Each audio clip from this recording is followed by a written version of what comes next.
I'm writing this from my apartment 3 months after what should have been my wedding day, still trying to process how a single 10-minute speech completely destroyed a relationship I thought would last forever.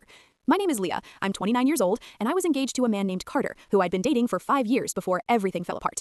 Carter and I met when we were both 24, working at the same marketing agency in Chicago. He was in the creative department and I was in account management, and we kept running into each other at coffee breaks and team meetings. He had this incredible sense of humor and could make me laugh even during the most stressful client presentations. We started dating casually at first, then more seriously, and by our second anniversary, we were talking about marriage and planning our future together.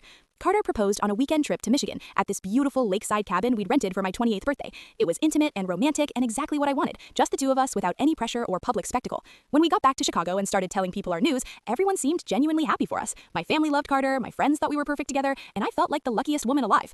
Meeting Carter's family had always been pleasant enough. His father, William, was quiet and worked long hours as a corporate attorney, rarely around for family gatherings, but polite when I saw him. His younger sister, Ashley, was finishing college and friendly in that distracted way young people are when they're focused on their own lives. But his mother, Diane, was the dominant personality in their family, the one who organized every holiday and made all the major decisions and kept everyone connected.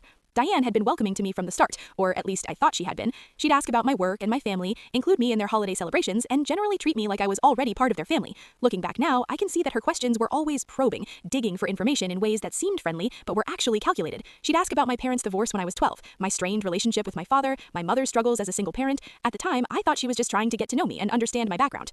When Carter and I got engaged, Diane immediately inserted herself into the wedding planning process. She had opinions about everything from the venue to the guest list to what kind of flowers we should have. Carter would laugh it off and say that's just how his mom was, involved and opinionated, but she meant well. He said she'd been the same way when Ashley had her high school graduation party and his cousin's baby shower, always taking charge and making sure everything was perfect. I tried to be gracious and include Diane in decisions where it made sense. She was going to be my mother-in-law after all, and I wanted us to have a good relationship. But there were moments when her involvement felt less like helpfulness and more like control. She'd make suggestions that felt more like demands, and when I Click below to listen to full story.